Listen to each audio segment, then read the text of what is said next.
¿Les gustaría aprender cómo traer a la vida a un candado?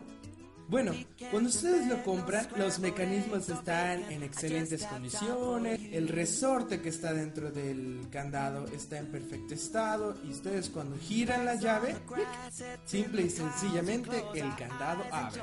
Pero ¿qué pasa realmente cuando cae la primera lluvia? Ustedes meten la llave, giran y ¡pum! Realmente el candado ya no abre y ya se quedaron encerrados.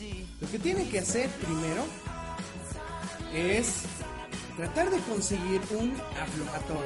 Una vez que ustedes tienen el aflojatodo, lo colocan en lo que es el orificio de la llave, colocan un poco y de igual manera van a colocar un poco de aflojatodo en los huecos donde están los brazos del candado.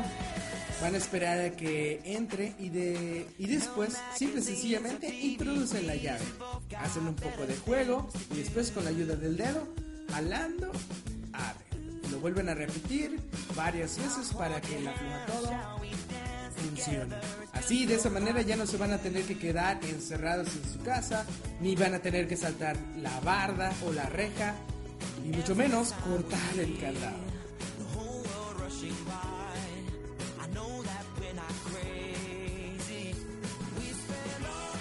Somos CB Ferretería.